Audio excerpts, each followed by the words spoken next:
They thought we Yeah, was we're back. done. We back, baby.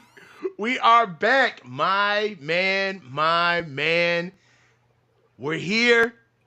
We are back. And there's only one guy that I felt right bringing back the show with, and it's my man, 10 grand, Tom Jensen in the building. It's been 49 days since we Ooh, last streamed together, bro. wow. 49 days, bro. Wow. It's been over Too long. 50 days since I last streamed on this channel, man. Mm. And I'm finally home, right Yes. in the right on the platform, right on the show that I feel most comfortable. And now we can kind of get into it. I'm gonna Yeah. kind of get Yeah. into where I've been, what's been going on, and we're gonna get into tons and tons of topics, right? Because we got a good show ahead. But Absolutely. earlier in the But yeah, month, let everybody know what's going on. But yeah, earlier in the it's month, my so great to be parents, back together, man. 100%, Tom, a hundred Yeah. percent. So, hey, earlier in the month, in April, my parents were in a head-on collision car accident, and it has been one of the. It's been a big moment for my family, and I'm proud of my parents and how they've responded. I'm proud of my family and how we've all responded, and it's just the new normal. So we are going to be back putting out shows. We got to figure out what the new schedule is, but we've already tamped down with how we're going to move forward, and we're galvanized, we're strong, we feel good. My parents are great, right? They're in rehab, they're doing great, and Tom, you've been there every step of the way, man. I want to thank you for everything Oh, that you've sure. done, for being a moral support and a person to just lean on and talk to throughout this endeavor. So uh, that's what's been going on, but we're back. We made it Yeah. back in the Yeah. middle of the off season, and we've gone through the draft. We've gone through rookie mini camp, and now it's time for us to start the season. But before we do, I'm giving you the floor, Tom. Go, Tom.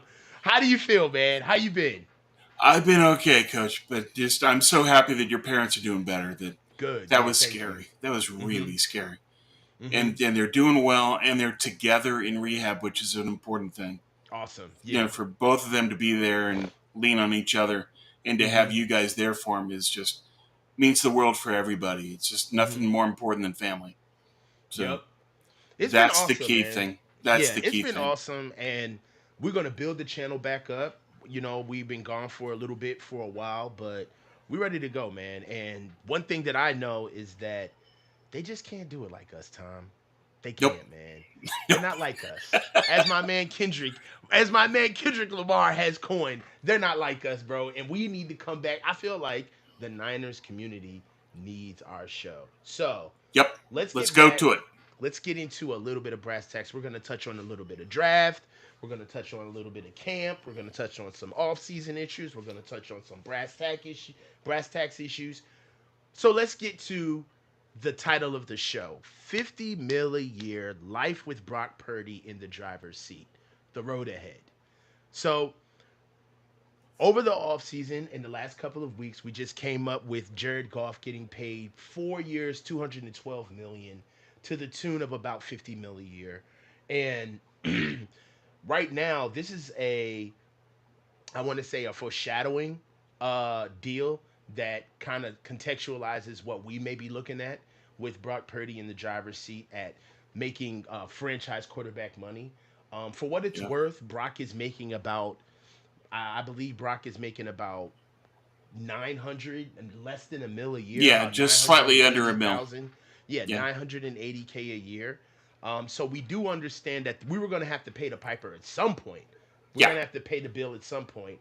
But the teams are different. The context is different with every contract.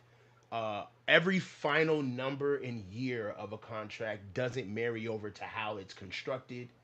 What are the clauses? What are the bonuses? How you can maneuver and massage that contract in order to make the team stronger around you, because you just can't Aaron Rodgers it, where you No. just want your straight money and then you leave the team to figure out the rest. You can't just like pull the pin on the grenade, throw it in the room, and close the door and walk out. And I tend to believe that that's what fans feel like if and when Brock was to get this type of deal. So, what I'd like you to do is go ahead and take the floor and just give me your thoughts, illuminate on the context of if you do Okay. think he deserves it, if you think he is going to get it, and just how would the team look with Brock Purdy in the driver's seat, not only in spirit, not only in title, but on the balance sheet where it Yeah, matters. yeah, for real. Mm-hmm. You and Jesse had a great debate on this. Jesse's point was you can't win a Super Bowl by paying elite money to a non elite quarterback.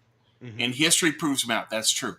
But the Mm-hmm. Niners don't have a choice because Kyle can't evaluate quarterbacks. So if you threw Purdy back in the water, by the time Kyle got another quarterback, the Super Bowl window's closed. Hmm. So they don't have a choice. They have to go forward with Purdy. And then the question is, all right, what does Purdy need to prove? And that gets to your point in that debate. He's got the ability and the mindset and the competitive fire to improve to the point where he could become elite.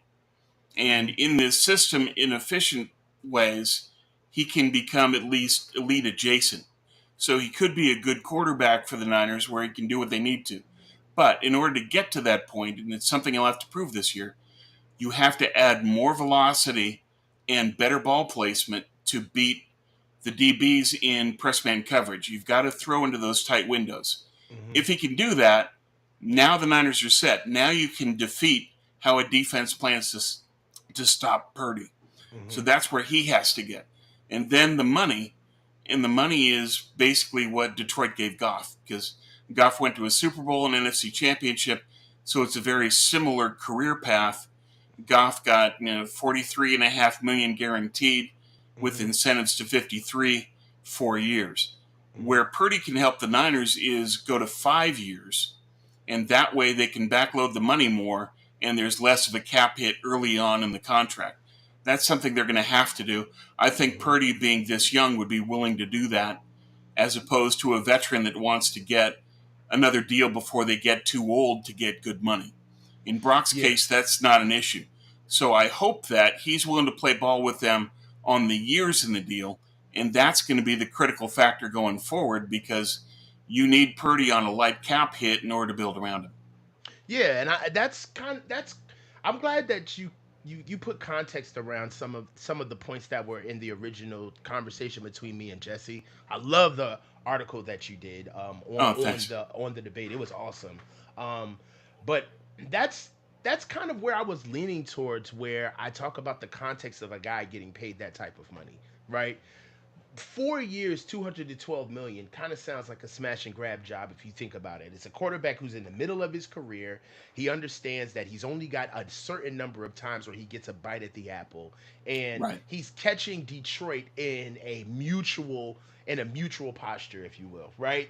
They want to push. They've gotten more success recently that they've had in decades. Okay. Yeah. And right now, what they need to do is they need to galvanize a fan base so they can start making up all of this money they've been losing all these years. So Yeah, they they need to want to fill Ford Field, and now that they're a Super Bowl contender, they're going all in and pushing all their chips into the center. shock and And awe. so, therefore, Goff. Right. But the key for Detroit with Goff is because they've built the team so well around him and drafted so well and invested intelligently in free agency, they're ready to go. Mm-hmm. They are one of the three best teams in the NFC, and they are a very legit contender to make the Super Bowl. So Mm-hmm. Detroit's ready, and they've never been to the Super Bowl. This is their chance. This is their year. That's Yeah. why they did this with Goff. They're going all in. Well, I'll put it like this. Because of the youth that they have, it would be prudent for them to build their roster and actually sit back and be prepared to move off golf when they need to. That's why I think they did the 4 year deal, honestly. I know that they understand that he's a transplant quarterback for what they truly want. A quarterback that has a little bit more athleticism, better arm, younger would absolutely explode on this type of team.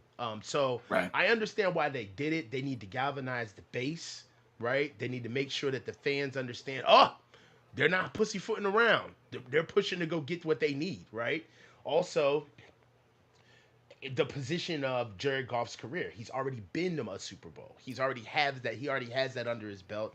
It's pretty much. And another thing is that the first order of business that this regime made was getting rid of Matt Stafford.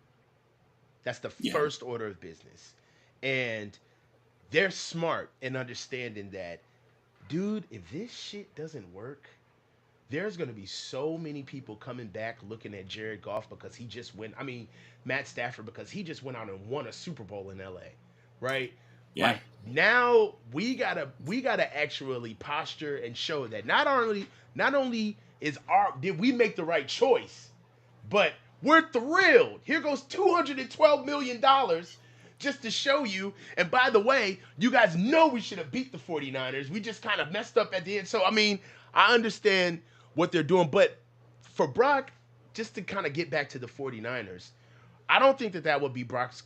I don't think that would be Brock's context at all when if it was time for him to get paid. If Brock keeps the same, if Brock keeps the same progression, and let's say he laterals last season over into this year, he's going to Okay. be worth every bit of the money that he's asking for at the negotiation table. Yeah, well, Let's say he he. got them to the Super Bowl. He did what he had to do, and he's Hmm. proven that he's efficient in the system, and he's Hmm. proven that he's got a great work ethic and he Hmm. competes. And Right. that's what you want from your franchise quarterback. The Hmm. only question really is if he hits his ceiling. That Hmm. are there physical limitations where he just can't take it any further on velocity? Right. Because he put in a lot of mechanics work after Iowa State, where he put in hip torque into his mechanics to get a stronger arm, and it Okay. took his velocity up like 4 or 5%. Well, So, can he do that again? Can he find another mechanic tweak? If he can, and if he can get more velocity, then that allows Purdy to solve the problem of press man coverage. And that's the key for this year. That's what he has to prove most. so let me ask you this. This is a question that just came to me. In years past, we built this team, especially on offense, in two fashions, right? With two thought processes in mind. One is to make sure that we build a team that's basically quarterback proof, because Kyle already knows that what the limitations were for a Jimmy Garoppolo, right? And if you just want to Yeah. take it back, that's kind of what our offense has been, right? Yeah. It's been Jimmy condensed. was the limitation. Right.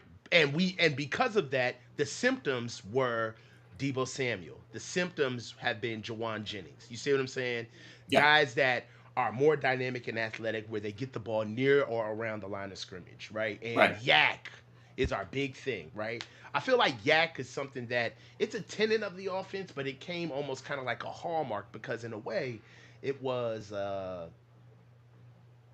an underhanded compliment or an underhanded jab at Jimmy can't do anything with the ball. So we pretty much have to be the Yak Boys, right? Yeah. Yeah. So, It was a workaround that because Jimmy can't throw deep, how can we make big plays happen? We hmm need yak players, and that's what they hmm went out and did. So give them credit for seeing that that's what they had to do. But right. they don't have to do that now with Purdy. But that doesn't mean that they're going to become a pass first team, though. That's my next question though to you, Tom, is that if they're not going to become a pass first team, and Brock is making franchise quarterback money, do we traditionally start?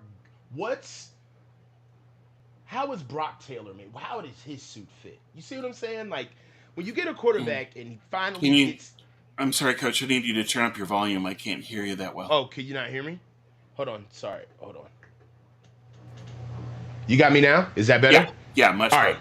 So when you get a quarterback, right, and you're paying him a certain amount of money, okay, it's almost like buying off the rack versus getting a tailor-made suit. Yeah. Great point. Now he's getting a tailor-made suit. The offense isn't off the rack anymore. It's not. You're not just some Joe Schmo going for a job interview, and you need your quick 59.99 suit off out of Ross. No, no, no, no, no, no. We're taking you down to Giuseppe's. All right, gonna give you a mimosa. Sit back, Mr. Jensen. All right? Let's take you in the back. Go ahead and get your arm measurements. What fabrics do you like? We're going to bring out the portfolio, sit you down. What type of stitching would you like? Are we going with double breasted, single breasted, sir? High lapel? Because you are getting tailor made now. You're getting the best. We're going to the nape of your neck down to the small of your back. All right? We're doing it the right way. My Yeah. question is that when Brock starts making tailor made money, how is he going to operate showing up with a JC Penney offense? Right? So is that Yeah. what Kyle going to start? So how is the offense going to be suited to Brock when it's all on him? When you can't just brute force a position and go spend a first round pick on a slot, or you can't build your whole game plan around Debo, or you don't have a run game with Christian McCaffrey because you can't afford a $17 million running back, right? Right. How are you going to make the vestiges of this offense benefit Brock the best and fit him the best? And is Kyle capable and willing to do that? Last question? No. Okay. And start from there. But how do you make all this work? The first step is Purdy has to keep Ayuk. They have a partnership, and Ayuk is an elite talent that they need to keep. They've proven in drafting Pearsall, for example, that they're not necessarily great at drafting receiver all the time. That they landed on Ayuk, they landed on Debo, but Pearsall has some questions. So I would worry if they let Ayuk go that they're not necessarily going to be able to replace him in the draft. And it's also going to depend on what's the level of the team success, because they might be picking so late that they can't get an elite receiver to replace Ayuk to begin with. So the first step in building an offense around Purdy after they lose CMC and Trent is Ayuk, because he'll be young enough to go along with Purdy. I think that's part of what they'll have to do. And I think they're planning to do it. The draft told us they drafted Pearsall, they drafted Jacob Cowing. Every single pick was a draft replacement for a player currently on the roster. Pearsall to replace Debo, Cowing to replace Juwan Jennings, and Pooney to replace Aaron Banks. You can go down the line and pick a player and say, this guy, this guy, this guy. And that's what they're doing. The problem is they're not improving the team. They're making lateral moves across the board or getting worse. And that's going to be a problem when you then get to Purdy on his own without this all-star core around him. What's going to happen? And then my point on all that going forward is Kyle isn't thinking that far ahead. He never does. Kyle's thinking about, how do I extend the window? And therefore, I need to replace Debo now. I need to have Pearsall in place so that he can then step in next year. His priority in this draft was 2025, 2026, and the hell with the future. Because Pearsall is an example. He's already 24, he will be soon. He's only going to play a first-year contract and he's gone. Your first round pick only plays 5 years. That's never even considering the future. And that's how Kyle thinks. Yeah. That's a problem. And so to your point, what's going to happen down the road, Kyle hasn't gotten that far. His planning window stops at 2026 because that's Trent's final year, presumably, and that's when the window closes. All right. So what do we do? Do we keep the mantra of staying a defensive team? What does the offense look like with Brock making that type of money? I mean, as far as running back, we may go running back by committee. I'm not worried about that. We have a running back room that should be used by committee anyway that we just don't use. To be honest with you, but we are gonna. I mean, who would have to go? Trent's not gonna make that type of money with Brock getting paid. Trent will be gone. Part of why you have to extend Brock for a 5-year deal is so that Brock has a limited cap hit in the final years that Trent's with the team.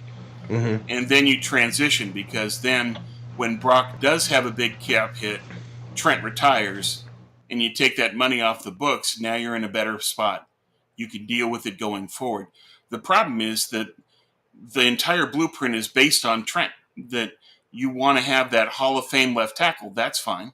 But how do you replace him? You just had your chance to replace him in this We draft and had a ignored chance it. to replace him. And so and that again goes back to Kyle's lack of planning ahead. He's not thinking about what happens after Trent's gone. He's only thinking about what happens while Trent is still here. And that's going to catch up with the team, especially at left tackle, unless they luck out and get a high-priced left tackle in free agency. But the league is making sure now that they don't lose talented young free agent left tackles. They keep them. They resign them. So you're not going to have the situation you did when the Niners were able to make the trade for Trent. Those circumstances aren't going to exist in today's NFL. Is Kyle factoring that in? No. I'm writing a piece for Grant on SI right now about the biggest barriers to a Super Bowl win. And the top of that list is Kyle Shanahan, the GM. And this is another example of that. All right. Oh my God. You make it sound so bleak, Tom. So yeah. It's true, though. Yeah. They're good enough. Shanahan is a great coach in what he does well, in game planning and scheming, but he has some problems with the details. But Shanahan, the GM, has a lot of flaws that are all catching up to them now. Damn it. All right. Well, moving into our next topic, I'm concerned about the run defense. It was the bane of our existence last year. We struggled with it in the beginning of the preseason. We struggled with it in the beginning of this season. We struggled with it in our losing streak. I mean, the Bengals ran all over us. There was nothing we could do. The Browns ran all over us. There was nothing we could do. Then it reared its ugly head. The offense stepped up and actually took the defense out of some positions where they had to, where the run game actually got taken away from them. So numbers can be fleeting. I think we were like top 3 in run defense this year. That ain't it. That ain't true. Okay? We were just boat racing teams that couldn't keep up. So the run game was just not effective at all. It couldn't even be touched on. And then you have to look at the playoffs. The Packers ran all over us. The Lions ran all over us, and right now you take it one step further and we lose Eric Armstead. We lose Javon Kinlaw, 2 stalwarts in our defensive line that, albeit weren't at their best last year, I'd take them over Jordan Elliott and Malik Collins. So we go into free agency and we pick up the aforementioned names. Jordan Elliott at defensive tackle from the Browns, 2-year contract for $10 million. Malik Collins was actually a trade that we picked up from the Texans. Right. We also picked up Yetur Gross-Matos for 2 years, $18 million from the Panthers. And then we also signed a 2-year deal for $20 million for Leonard Floyd, defensive end, out of the Bills. Now, the back and forth on the defensive line is really the pass rush and setting the edge, right? Yeah. And right now, I'd say that we have a logjam at right defensive end because I'm willing to have the conversation on whether or not Yetur Gross-Matos or Leonard Floyd is the starter, or they just handle that by committee. If we're going by age, it's a pretty big gap, damn near 10 years. No, 6 years. Leonard Floyd is 32. Gross-Matos is 26. And we didn't do anything in the draft.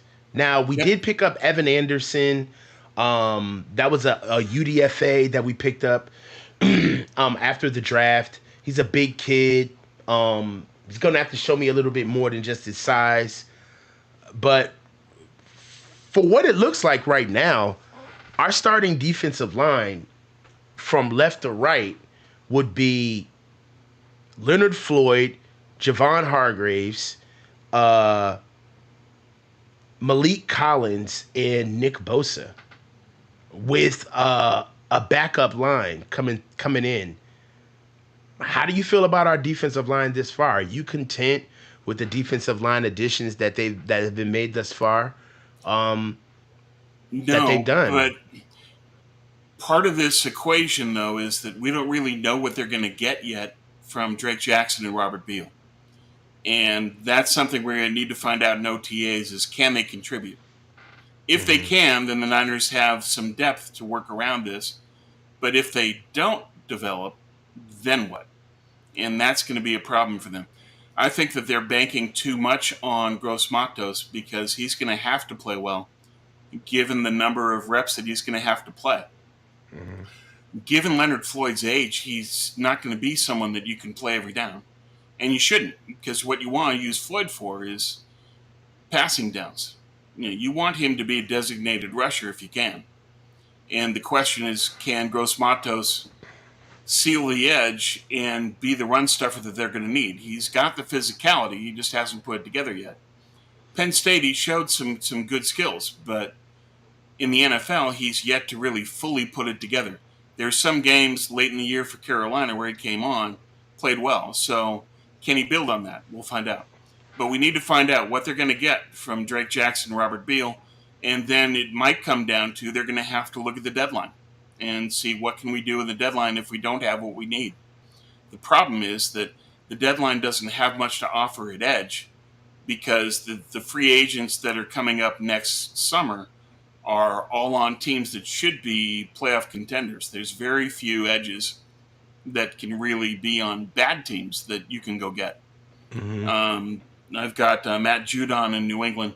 He had 4 sacks in 4 games last year, then he got hurt. That's a player that you might be able to trade for. But the other player that they would probably look at is DJ Jones in Denver, that Hmm. now you could come and bring him back and get the run stuffer that you trust that you know works in the system. Hmm. So I think that that's something they could do deadline is bring DJ back. But at Right. edge, it's going to be a lot harder. And so the question becomes just what does this group do? We aren't going to know until we see them on the field. But I'm worried about the base defense and run D from the line if you're going to play Floyd. And what are you going to get from Gross Matos? You just don't know yet. Yeah. Also, you know, I know that we're not talking about this, but I'm very concerned about this Devondre Campbell acquisition. Um, Yeah. I don't know. That's another topic. What the answers to that. So I'm not going to step on the show. But um, one of the reasons why it's important, why I'm harping on this defensive line situation. I've been doing this for over a year. Is this is how we're built? This is literally the nuclear reactor to the war carrier. Like this is how the whole city keeps the lights on. It's our front Yeah. seven. This is our defense line. This is why when we spend tons of money on this defensive line, nobody bats an eye because what? It's our culture. This is what we do, right? When we draft incessantly earlier in the draft, all of our high draft picks, defensive line, to the chagrin of maybe getting some positions that we maybe need.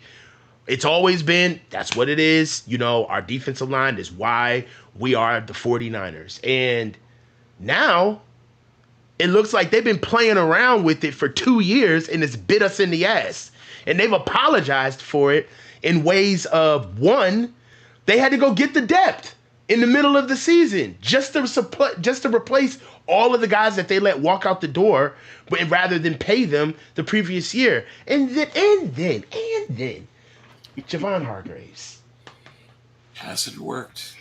Hasn't worked. Bro, that shit is as useless as tits on a bull. I'm telling you, it is.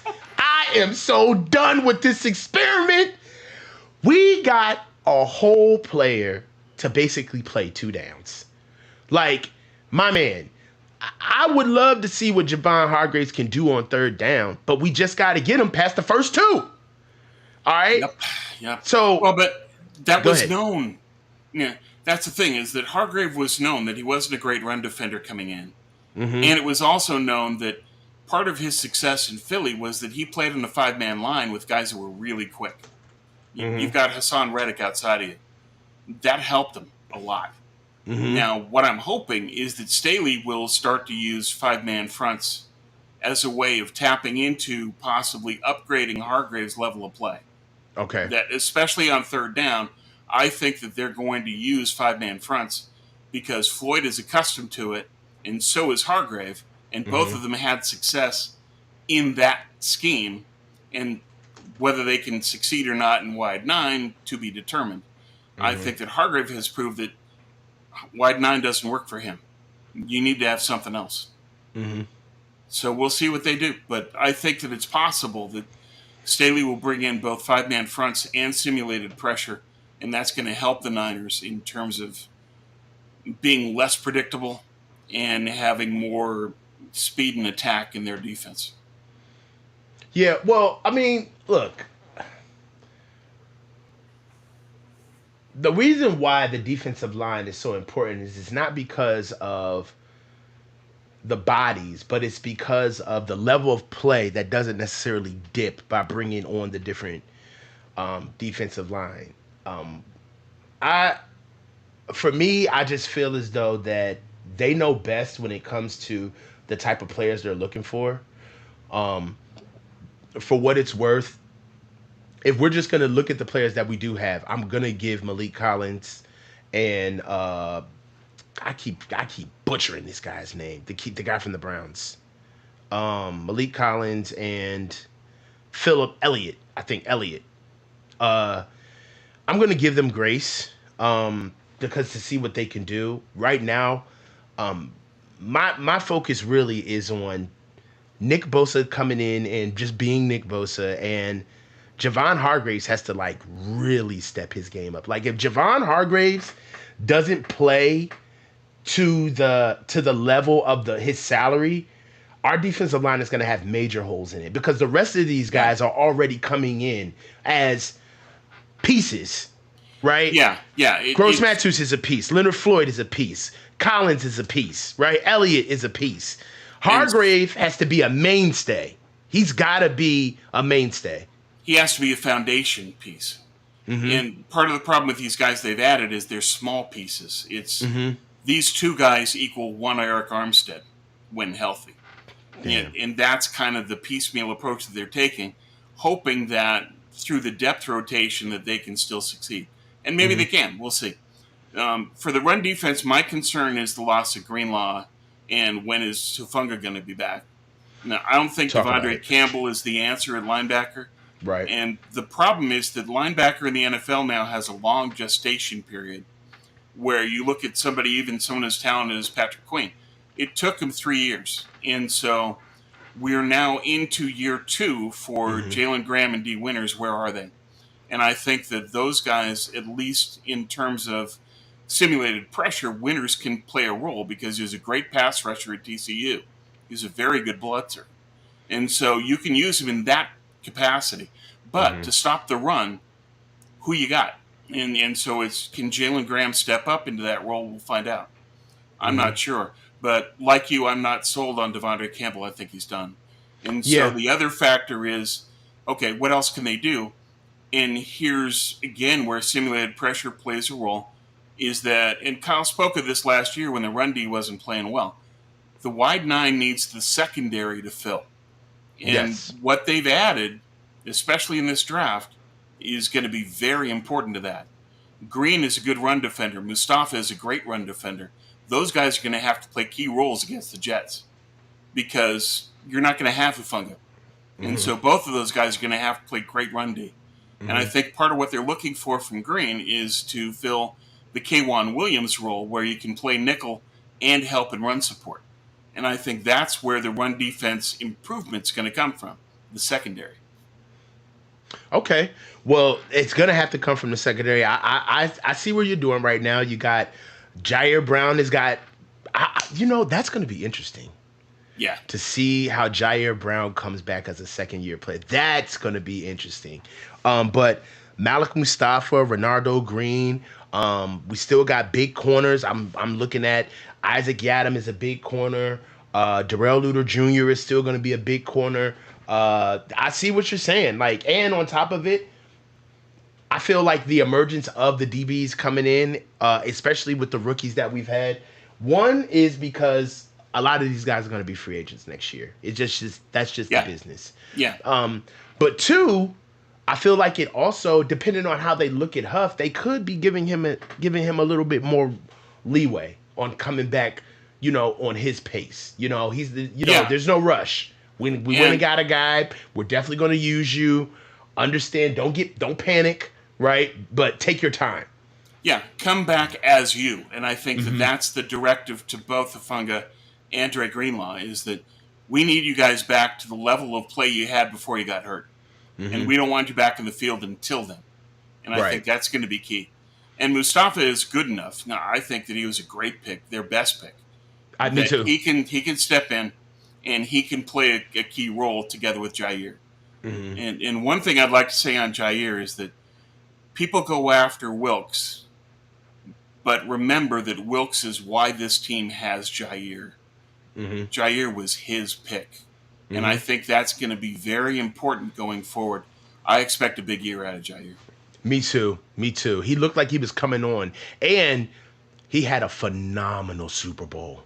Oh Yeah, my God, Jair Brown was all over. He was. That's one because we lost that game.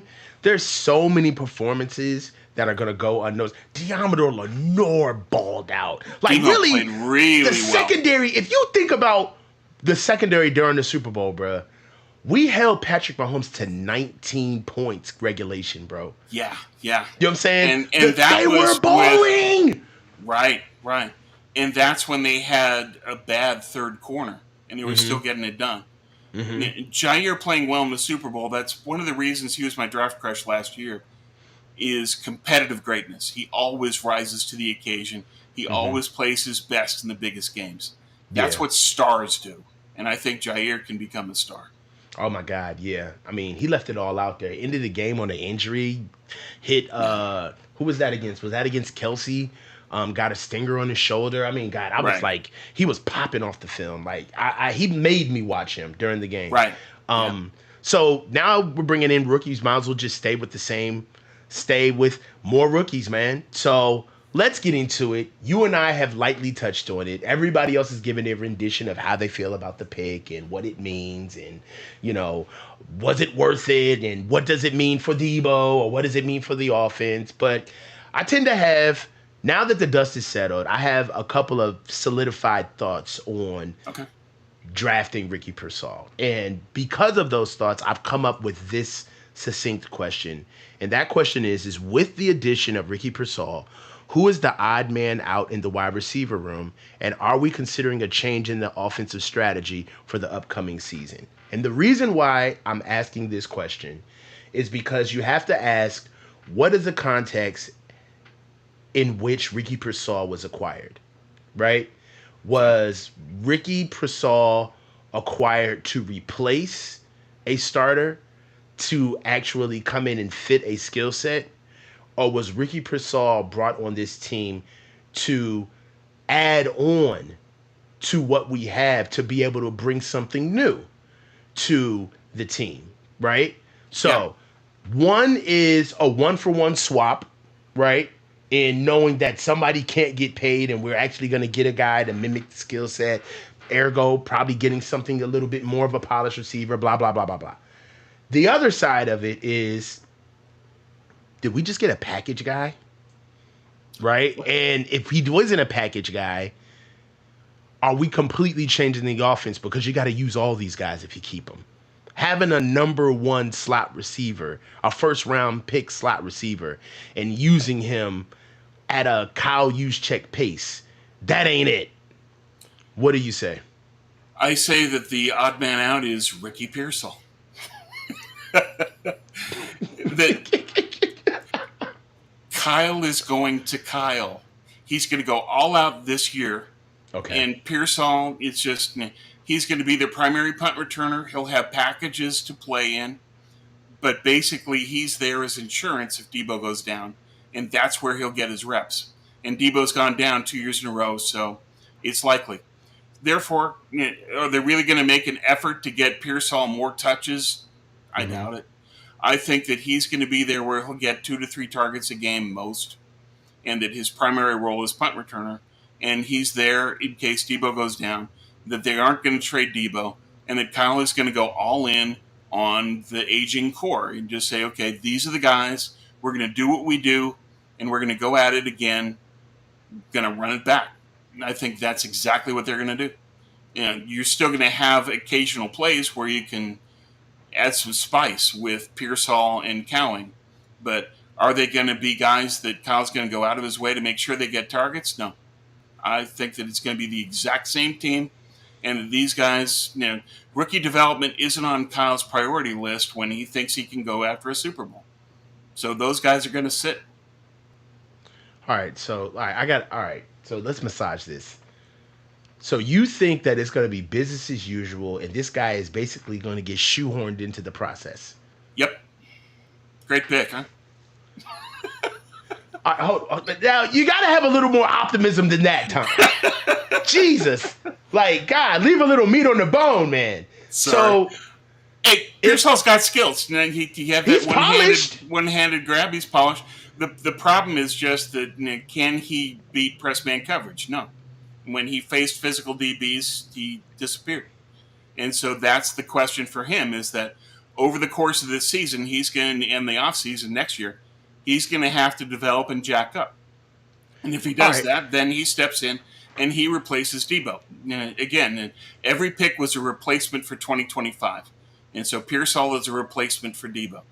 That's So you don't see that's this. All that's the right. So I'm mission. going. All right. Let me go glass half full. So you don't see this as possibly Kyle looking at Brock and saying, you know what? I finally have my muse. I have the guy that can turn my offense into living form. And what he needs more reliable receivers. He needs to be able to spread the ball out when we're out running the ball, and we need to be able to get rid of these condensed teams that come down and they they cheat up on the line of scrimmage. They don't respect us. They need to start respecting every blade of grass. And we need more receivers and more weapons to make defenses respect us. Even though we have running tenets, it's prudent for us to lean into our young quarterback. And this is emblematic of that. We are getting Ricky Pearsall. You don't think that at all he's being brought on as an addition, or he's more of a foreshadowing of something new? Maybe we become more of a Well, spread pass first team? Or do you honestly believe that Kyle is like the rich kid who just got a brand new BMW because he needed it to match his Yeezys, and he's just like, I'll use it when I want to, whatever. Like, like really. well, the change is coming in 2025, not 2024. Yeah, who's Kyle's best friend? Debo. Who's he target the most in the Super Bowl? Debo. What's he going to do? Debo. It's just Kyle doesn't change. That's part of this, and so it makes you even more angry about the pick. But that's what's going on, and it's Right. because Kyle values the weapons to such an extent that he wants to make sure that he's got somebody that can step in and replace Debo in 2025. And that was his top priority, is that I value wide receiver and Debo's position in the offense so much, I will draft his replacement a year ahead of time. And in that year, they're going to need Pearsall to bulk up. And then they hit the ground running in 2025, and he wants a clean transition. Could they then change the offense slightly? Maybe, but I don't think they're going to go away from who they are. They're still going to be a run first team.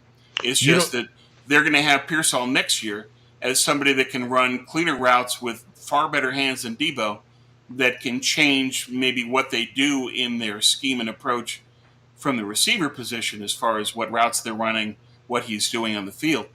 But basically, it's Pearsall operates in the middle of the field. That's where Purdy throws. Pearsall has more technical skills than Debo, and he'll step in 2025 and be the next receiver. So I love this comment from Trip Aces. Thank you. It's Pearsall could be a third receiver to place Jawan Jennings, and I want to touch on this. Is there a world where the Niners know that sooner rather than later they're going to offload one of these guys by midseason? It's possible. Yeah, again, if they want to move on and say get DJ Jones, like I was talking about earlier, they could include Jennings in that deal because I don't think they have any intention of keeping him. But they've Mm-hmm. got him under contract for next year. But the other thing to remember is, okay, Pearsall replaced Jennings. How many catches did Jennings have last year? 19. Mm-hmm. It's not Man, a lot. yeah, it's not. So, all right,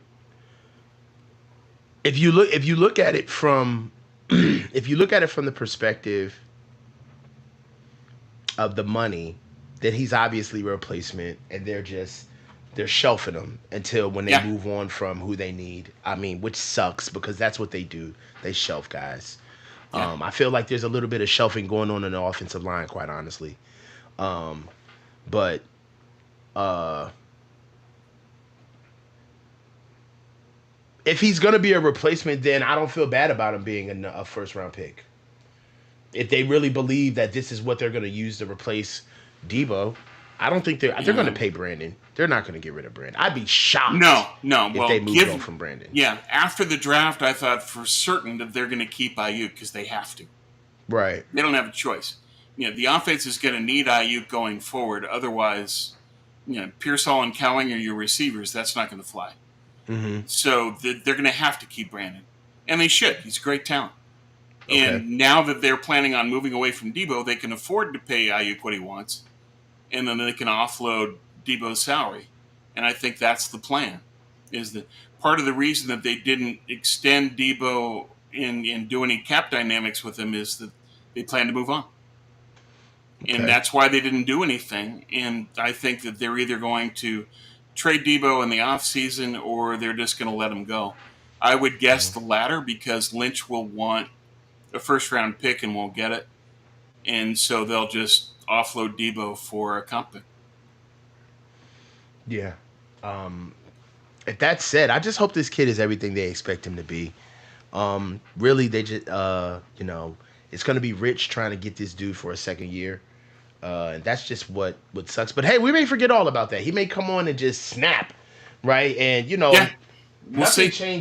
Nothing changes perspective like success, right? Absolutely. And worth. So, it's up to him to change all of our minds. Well, not all of us, because some of them are just thrilled. We just, we have that Jim Jones section of our fan base.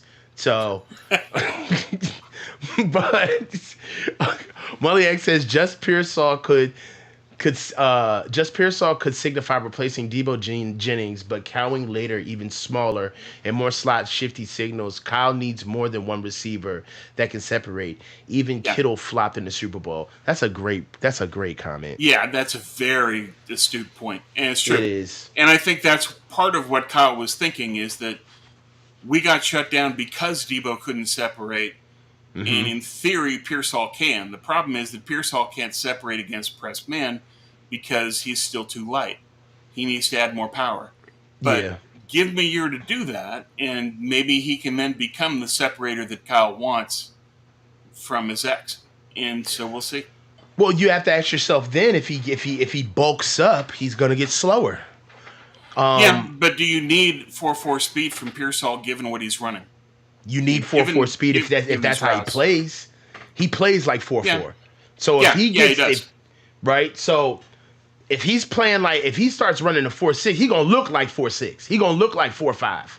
Yeah, yeah. Well, you have to be able to add the weight without slowing down if you can, and hopefully he gets pro level advice on diet, nutrition, workout, etc., so that he can add some core power without adding weight. Right. Can he do that? I would hope so, and that's going to have to be the goal because, as you point out, he's a 4.4 140 guy, and he plays at that speed. You need to keep that if you can, but even if he slows down slightly, I still think that given his polish and the way that he runs routes, the way that he sets up his breaks and comes out of them, that even with the slight slowdown, he's still the same guy and he can still do the same things. But ideally, you want him to maintain that speed. And Cowing, on the other hand, is somebody that you don't want to add weight to because he's a great accelerator. That's his game. Mm-hmm. Is 0 to 60 in nothing. That's Yeah, Cowing. and oddly enough, Cowing, I believe that. I mean, I'm gonna say something so sacrilegious. It's the first day out. I don't care. I don't Go for it, care. Coach. I kind of like Cowing more than Pearsall. Yeah, yeah. I do. I think the Cowan can be more of a weapon because of that acceleration. That Yeah. Like he's got he that sticks his foot speed. in the ground and that's instant at He can will. he can separate, and so it and yak too, and so we'll see what he can do. Now, it's tough to yak when you're as light as he is, but he can break away. You give Yeah. him the ball in space, he's gone, and Hmm. that's a weapon they need. Is that one thing that I also think Kyle was looking for is that as Debo slows down, you need players that can be one play drives. And I Hmm. think that's what Cowing was about. That's what Garendo was about. Is that you Hmm. get a guy with exceptional speed where if you can drop a play and get him the ball in space, he's a threat to go all the way. Yeah, now this is matchup football. I do believe that we are picking up certain players where Kyle is saying to himself, I didn't have the right tool for this job to beat Yeah. these guys. And I can't express this enough. This is wholeheartedly, unadulteratedly, undeniably the dumbest thing you could do as a coach to go get players that you think are going to beat teams that you played the season before. It does not work that way. That's like trying to trace spilled milk on the floor. It ain't staying still, man. Right, exactly. You, It's a moving target. I it's a mean, moving target, bro. you're going to That's go, what yeah, it's just, you're when you going to go have after Croft. Baltimore? Yeah. Yeah. When you have Croft blowing assignments, this is when you go get Cam Lot 2 in the third round when you're not supposed to be getting them. Right? So it's like, enough. Yeah, yeah. Well, and look at all the turnover that teams have anyway. Is that Right. Baltimore no longer has Mike McDonald as their defensive coordinator, as the head coach in Seattle. Yeah. Baltimore gave you all kinds of trouble in simulated pressure. What are they going to be next year? They'll probably still be great, but they don't have the guy that spearheaded the whole thing. Yeah. And that's part of what's going to make Seattle so dangerous to the Niners, especially in the first game in Seattle, is that Kyle doesn't do well against simulated pressure. And it's a Thursday night game where he has very limited time to prep for that. That's a dangerous game for the Niners. I think they're going to trip up in that one. And Yeah. as a Seattle resident, I know that it rains in October, and if it rains, what happens to Brock? We'll see. But I don't like what's going to happen in that first Seattle game, and it's a testament to the league is a moving target. The coaches change all the time.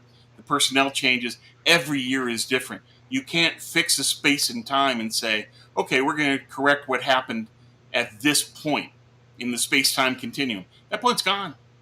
Yeah. Yeah. And beyond that, it's why are you reacting to the Super Bowl by saying we need better receivers than Debo in terms of separation and catching when the primary problem was your offensive line. And it's Kyle nipping at the periphery of the problem and not getting to the core of it. Hey, I agree. I agree with all of your sentiments.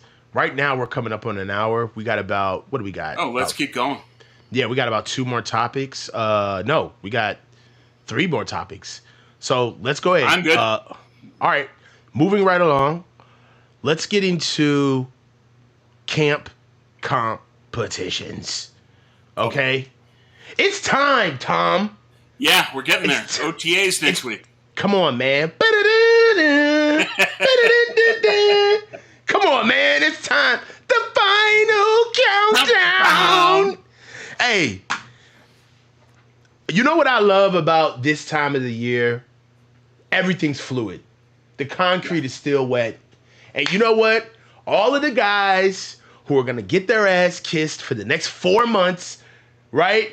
Not yet. You got to earn it.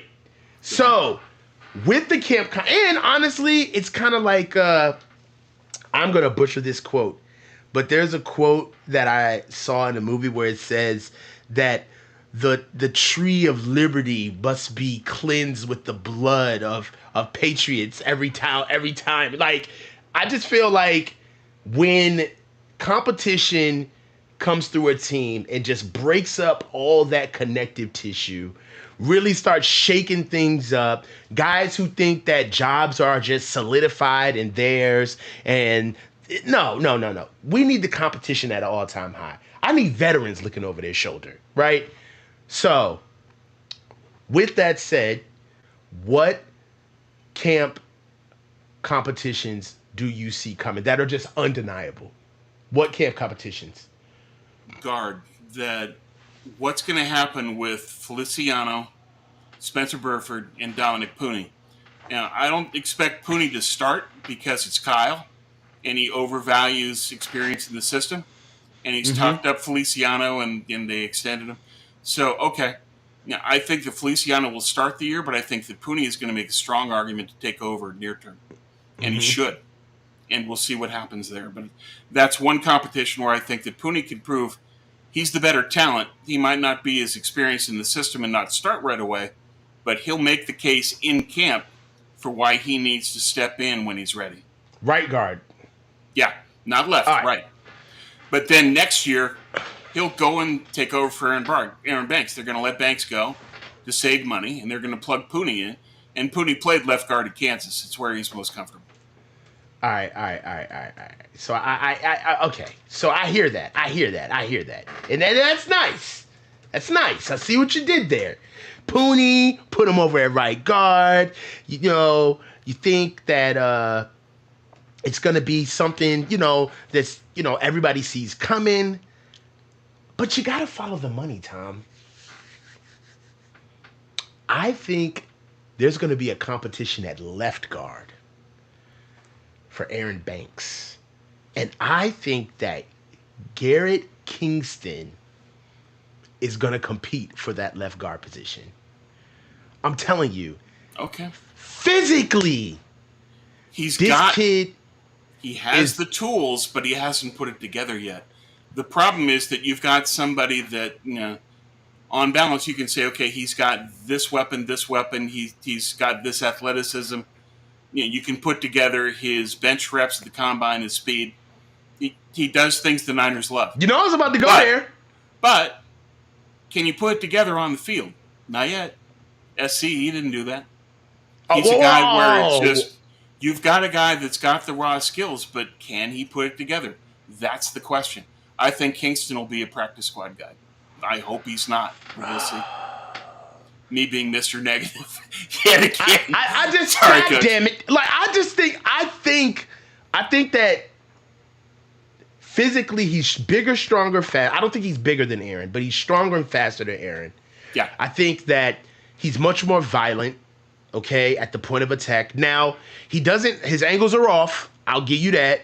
But I feel like and they signed him 4 years, 4.16 million. They're Yeah. gonna play that kid. They're gonna They're play going to him. try, but will they actually play him? Yeah. First, you have to get him to put his technique together to a point where everybody's going to sign off and say, okay. So that's the first hurdle. And then the Okay. second hurdle is learning the system. So if Kingston does really well, he might be able to step in latter half of the year at left guard. But start, I don't think so, because he's got technical issues to overcome first and then learn the system. Then you can plug him in. But I love the idea of Banks. You can't just automatically assume left guard is Aaron Banks' slot forever. No, not necessarily. But I do think that it's Pooney because I think that Pooney's best position is left guard, and that's what he did at Kansas. He played left tackle also, but I think that left guard is where he belongs. I got another camp competition for you. Drake Nugent and Jake Brindle. Maybe so. I I like like Nugent. that. I think that Nugent was a great pickup. When I think that he was their best UDFA sign. And you look at what Michigan did; they just dominated at the line of attack. They Yes. dominated people. And so, can Nugent do that? Can he develop enough so that he can get that done? The problem is that Shanahan prefers veterans in the system at center. He always has. And it's True. Kyle Mack, Weston Richburg, and now with Jake Brindle. So I think that the chances are high that Brendel would still start. But I think that Nugent is going to raise some eyes. Mm-hmm. And that he's somebody that's got some skill, that proved it on the field in Michigan's run to the title. I think he's a solid player. Remember how I'm reading this comment, sorry. But let's be honest about how terrible the Niners were and how Kyle Shanahan, Lynch, and York rebuilt a trash team and Super Bowl contenders. True, true, true. But, you know, bridesmaid and never the bride. Yep. You know? That's the issue. Is that Yeah. if you're a fan going back to the 81 NFC Championship game, and that's the catch, Uh-huh. then since then you saw a team that got over the hump and won. The Niners, with no running back to speak of, they had Leadville Elliott carrying the ball in the final drive that basically set up the catch. Mm-hmm. That was the genius of Walsh. Mm-hmm. Then they go to the Super Bowl and they win it on basically a goal line stand. But beyond that, he optimized the team and he didn't neglect any positions. That Mm-hmm. Walsh and McVay were very good at building a complete team that had no issues to win championships. This team has issues that Kyle chooses not to address. And Okay. to me, that's why they haven't won. I mean, preach. Well, it's And why Walsh did and why Kyle hasn't, in my view. And that goes back to offensive line, among other things, but mainly that. other competition scenarios that I can see happening is Malik Mustafa and Talanoa Hufanga. I think that that's going to be a good competition to watch for. Hopefully, this is a. If this isn't a competition, I'm going to be worried. All right, I'm going to be. I'm telling you right now. If this isn't a competition, I'm going to be worried. DeAndre Campbell, all right, and Jalen Graham and D Winners. If these guys do not turn that will linebacker spot into a competition, we are up Shit's Creek without a paddle, man. I'm telling you. Yeah, yeah. Because if this guy I can agree. come in hurt, a shell of himself, and we basically took him off of the $5 bin in Walmart, the DVD bin, and got him. Yeah. Okay? Yeah. And if we don't have, we got two drafted guys. If they can't push this old dude off our roster, I want the competition of our team to get rid of this dude. If they cannot compete so viciously that we get rid of this guy, I want, you know what? And I hate to even admit this, and I have nothing against. I truly don't have anything against Devondre Campbell. I really don't. But I want him to get forced off the team. I want It's what they him need. to get It's not just what you want, it's what they need. I want Devondre Campbell to get Quan Alexander off this team. I want Agreed. the depth and the competition and the youth of this team to make it so clear that we wasted our money and he should not be here. And I will be fine with the money spent. It's not mine anyway. But if that doesn't happen, if Devondre Campbell finds a way to survive on this team, that is bad news. That is a competition that we need to happen. Well, So, and Jalen Graham showed signs in his rookie year of somebody that can get it and be impact. It's just his timing was a little late. His reads were a little slow. And those are the kind of things where you can say, okay, in your second year in, you should be able to correct that stuff. But I'm with you all the way that if Devondre Campbell starts, that's a huge red flag and something where teams can target and say, okay, where's Devondre Campbell? It's like an NBA team looking for the guy that can't defend and then just targeting him mercilessly. Yeah. That's what they would do to Devondre Campbell. He's done. Nothing against Devondre. Great player back in the day. He was elite. He's a great player. But he's done. And so he can't, if he's still playing and starting, that's a real worry. Yeah, and what Collie is saying, absolutely right. this is 100% facts. 100% facts. He is going. I don't see it, but that's a camp competition that I need to. I need to hear from Grant, Larry, even David. Even Sheets. I want David to even say, "Well, it's obvious that Devondre Campbell, the Niners saw that Devondre Campbell. You know what he's gonna do." So all I'm saying is Sure he is. that look, Devondre Campbell, if he survives on this roster, I'm not necessarily looking at him, but I'm more so looking at the depth that they couldn't push a Yeah, player yeah. like that off of our team. It would So, say a ton about Jalen Graham's development if he can't force Campbell off the field. No question. And so exactly. we'll see. But again, linebacker has a long gestation period in the league now. So in the second year, is Graham developed enough to take over? Hopefully so. All right. But even if it's one of the special teams guys, even if it's Burks, we saw what Burks did in the Super Bowl. He got killed. They Yeah. need somebody else, and they have to pray that it's Jalen Graham and or D Winters or both. And Yeah. if it's not, they're going to need to look at the OTAs and say, okay, we're going to need to look in the bargain bin at post June 1st free agency and go get a linebacker that can play.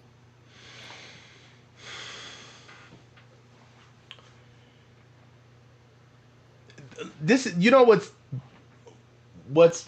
what's concerning about this conversation is this isn't an O-line conversation where the Niners are notorious. Well, this regime is notorious for not valuing the position. So we're always going to have conversations that reside around growth and, construction and how do we Yeah. believe that we should build. But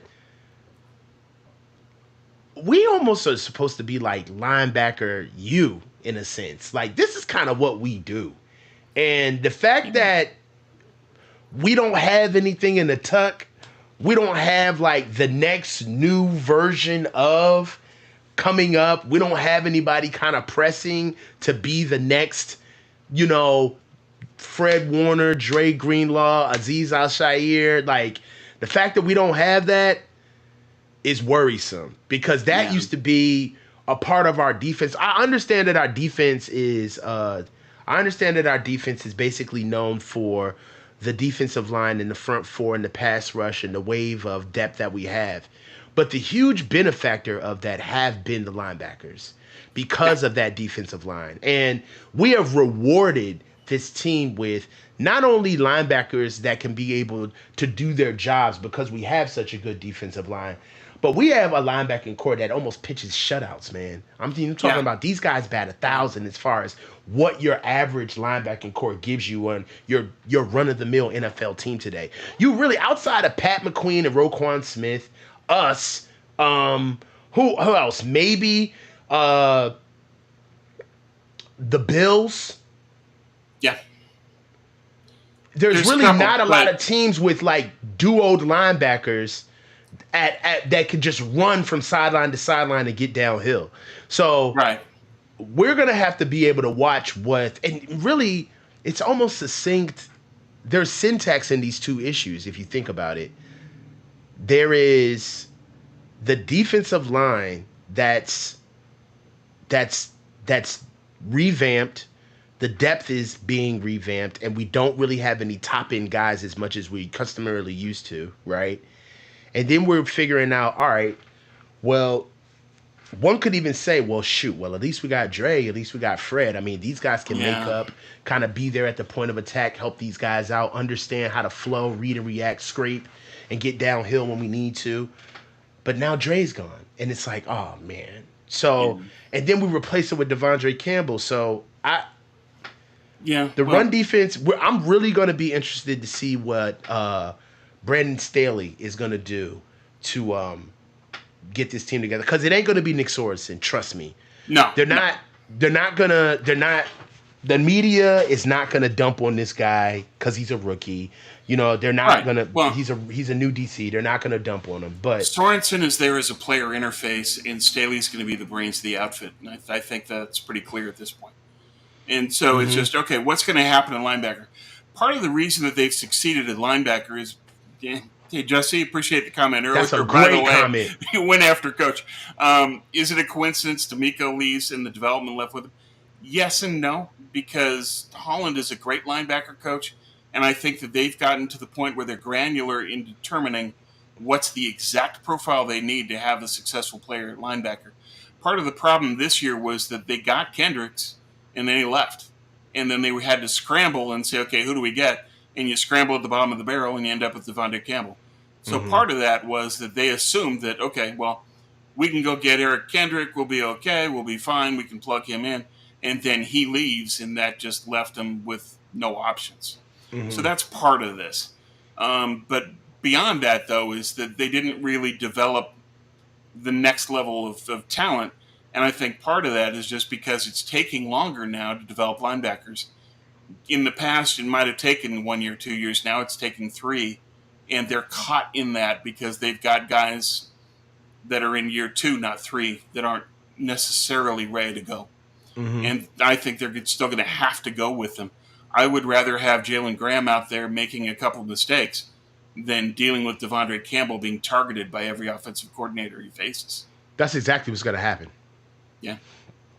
So, look, I see. I see the holes.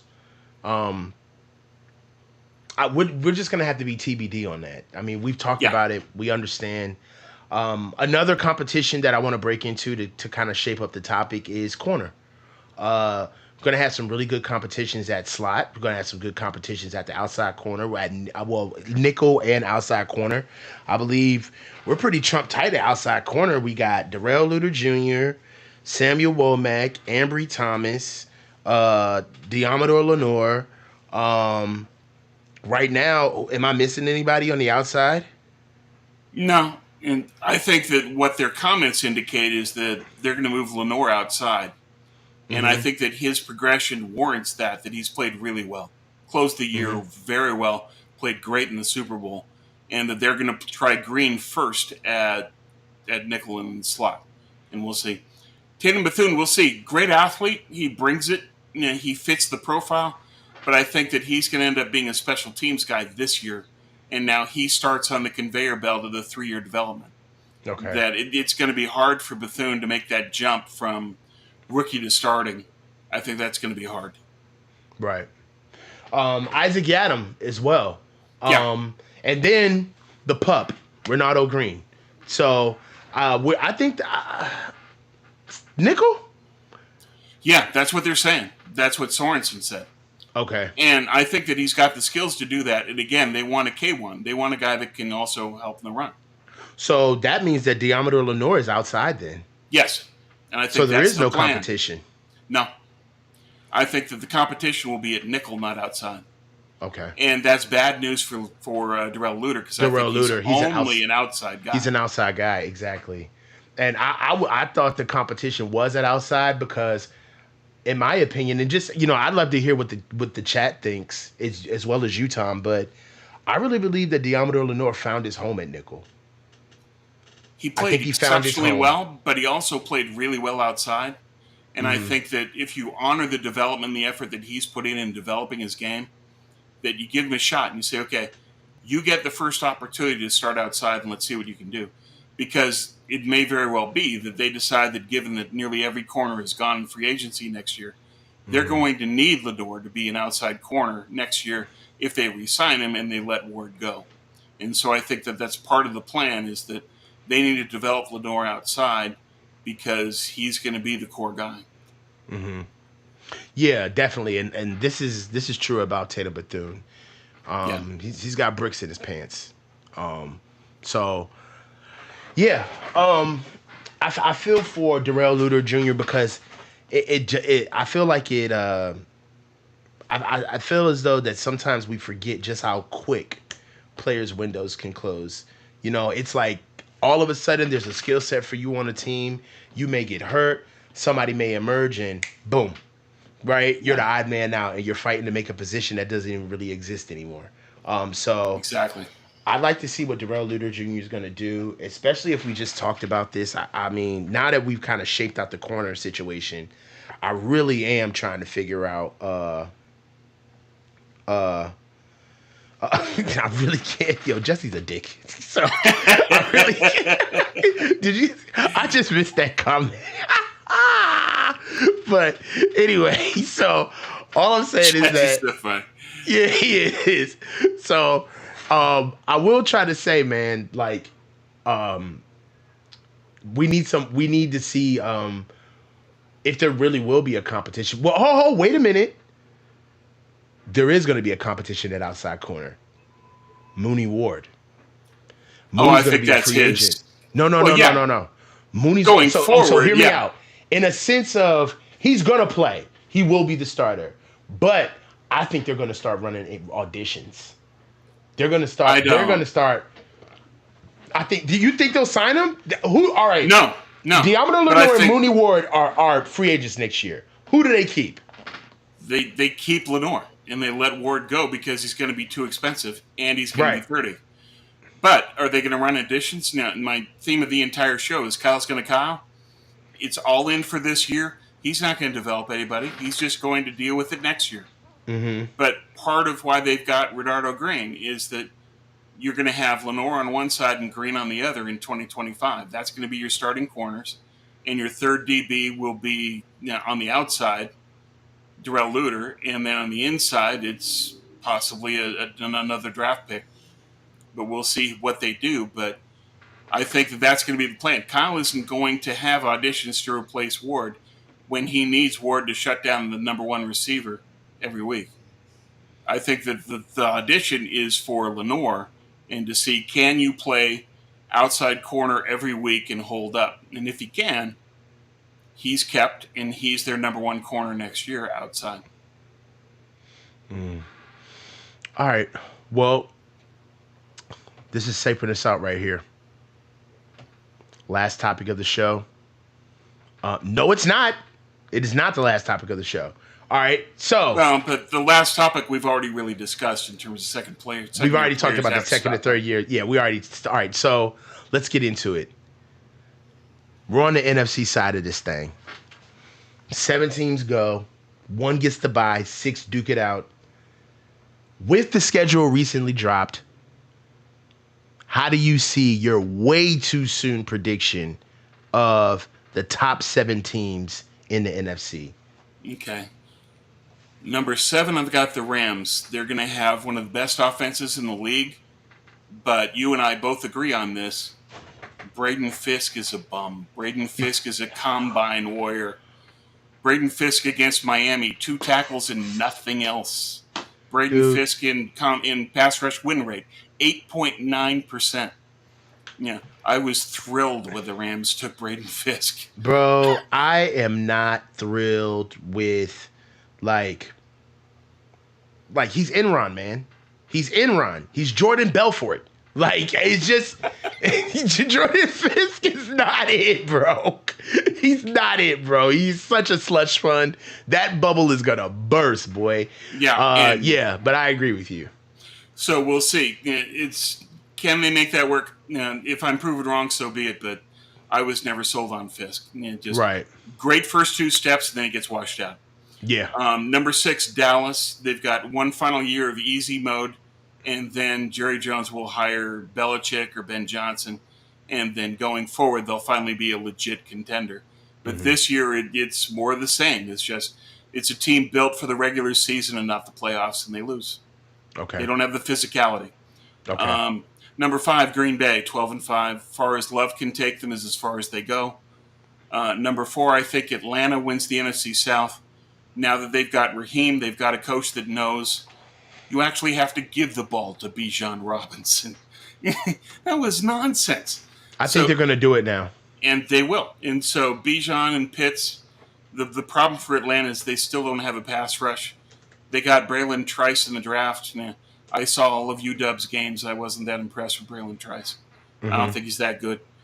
Number 3, and this is going to upset everybody, Niners. 11-6. They win the NFC West, but there's just too many games that they lose. I have them at 11-6 or 10-7. That's where I have them. I have them around there. Yeah, and the 10-7 is based on if they have to beat Atlanta or Arizona or not. All right. And if they don't, then they can rest the starters in the final week. I'm not going to step on your point, but can I chime in for 45 seconds? Yeah. Go. So I have them going 11-6 as well, right? With a possible loss to maybe the Seahawks, right? We may split with the Seahawks. But my 6 losses are the Jets, Kansas City, Detroit, Rams, Green Bay, and Buffalo. What do you think? Okay. I have them losing to the Rams in week 3. I think the Rams are going to lose in Detroit in the opener, and Okay. that they're going to have a sense of urgency for that third game, and they're going to have everybody healthy, and I think that's going to be a problem. I have them losing to Seattle in Seattle because I think it's going to rain, and that's going to hurt Brock. And I think Colin, without enough prep time against the Seahawks, and especially against Mike McDonald, whose defense picked him off 5 times the last time they played, the Mm-hmm. Seahawks win that one. Then the Niners get going, and they were okay for a while. I have them losing to Kansas City 2 weeks for Andy Reid and Spagnuolo. Forget it. Mm-hmm. That ain't going to work. I get the point of the Niners are going to have that as their Super Bowl must-win game, but Shanahan has yet to prove that he can beat Spagnuolo, and the defense has yet to prove they can handle Reid and Mahomes. So I don't think so. Mm-hmm. Then I need to pull up the schedule. Let me see of what the other ones were. But why don't you talk for a bit while I pull this up, and then Okay. we can All go right. from Well, there. for me, right now, the leading schedule. I mean, the leading teams in the NFC for now. I have the Niners in no particular order, but I have the Niners. I have Detroit. I have the Rams. I have the Eagles, the Falcons, and I have. This is going to shock a lot of people. I have the Bucks, Mhm. and I got the Bears, man. I think the The Bears are going to. Bears, I don't know. I'm split on the Bears because it's sort of a 50-50 thing. Is that if they get rolling with Caleb, they could be a tough out. Mm-hmm. But Matt Eberflus isn't a good coach. And so are they going to stumble, not meet expectations, and then mutiny? And that could also be the case late in the year. I Mm-hmm. don't believe in Eberflus, so I think the Bears are going to stumble, and they're not going to be as tough as they should be. So I have the Niners winning in Chicago. Tampa, that's tough in that they have to fly across the country, but I don't think the Bucks have enough talent. I don't think that's going to be a concern. Mm-hmm. But the problem is just the other games where they just don't match up. So Kansas City and Green Bay and Buffalo, ice and snow, that's not going to go well. And then the Detroit game, I think that's their blood game. That's the game they circle on their calendar, Mm-hmm. and they go take us down. Um, Part of the key. Then second, I had Philly. I think that Philly's going to have a much better team with Fangio at DC, and they added Saquon, and they got Quinion Mitchell, and they got Cooper DeJean. I think that those are all going to help. You know my biggest issue with Philly, just to chime in, I don't believe in Nick Sirianni, man. Me either, but I think that the team can take over by default to a degree. But I think that what's going to happen to them is that they're going to have a pretty good regular season and then go out in the first round.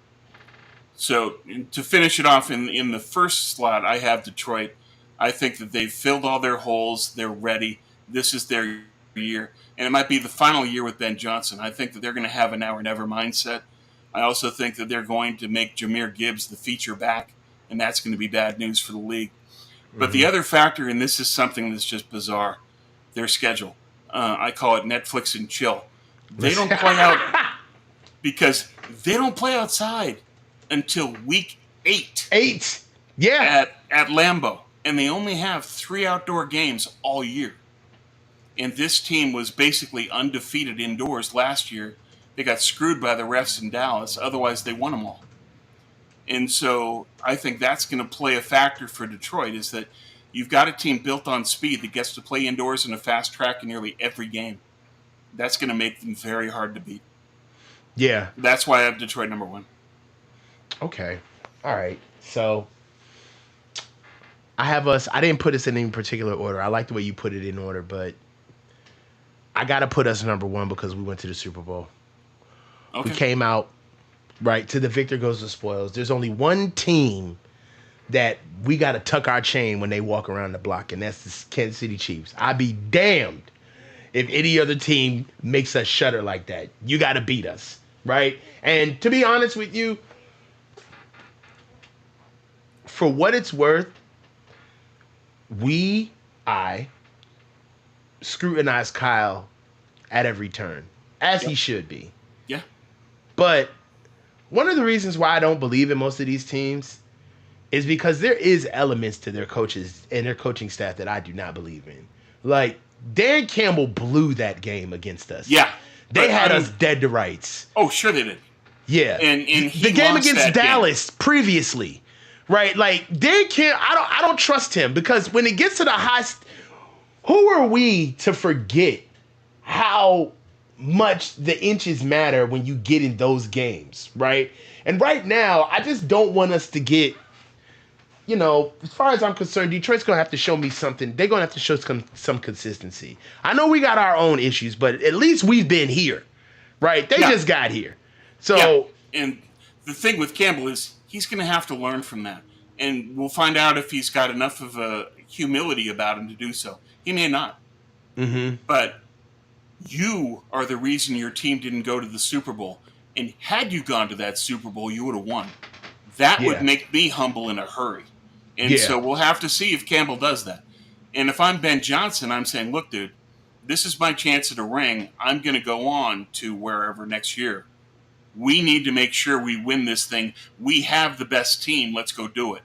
I think he's going to get pressure from Johnson in addition to himself to humble himself enough to know I need to know what gambles are worth taking and what are unnecessary risks that can cost us games. And we'll see if Campbell learns from it or not. There's been a lot of talk. I know a lot of times, we're front runners. So even if we like barely win, Niners fans, content creators, supporters, all alike are still going to say, well, it wasn't the way we should have won. With that said, there's a lot of people chirping, man.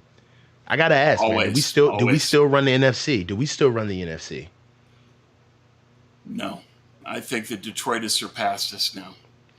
That How though? They they haven't added played.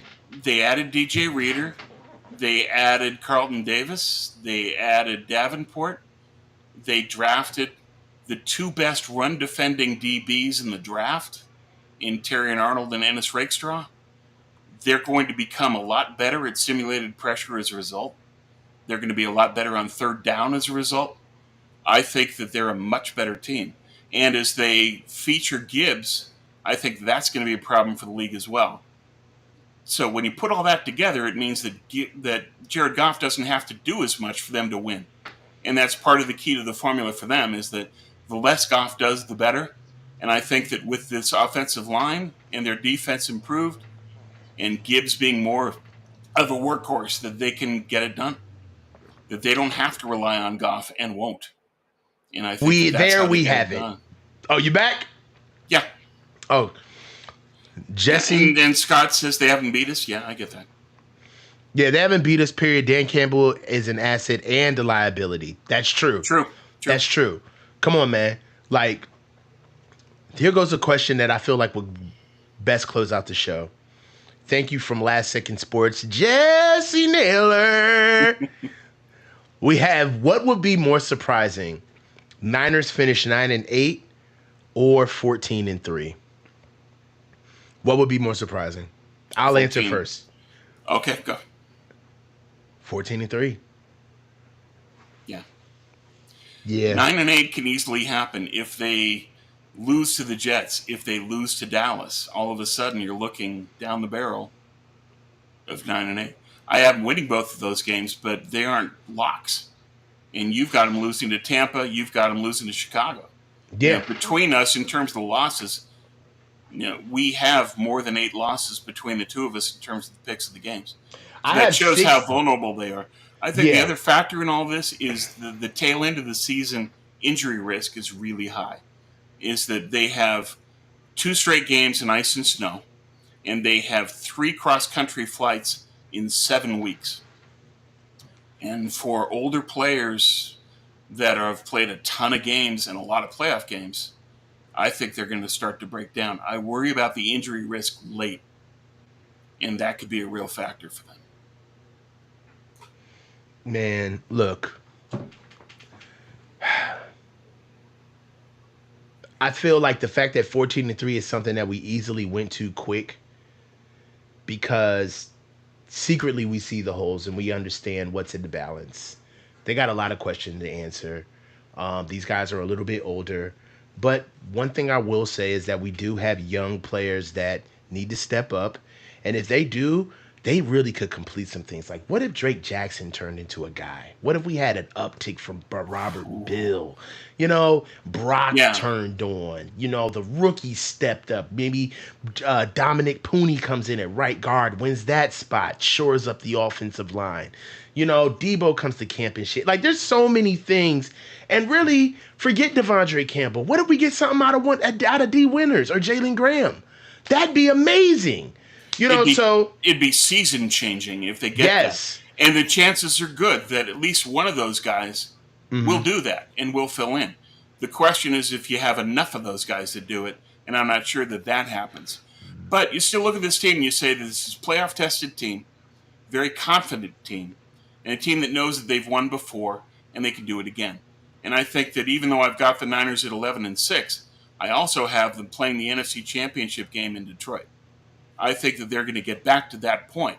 I still think they're going to lose that game, but it shows that this team is still capable of a lot.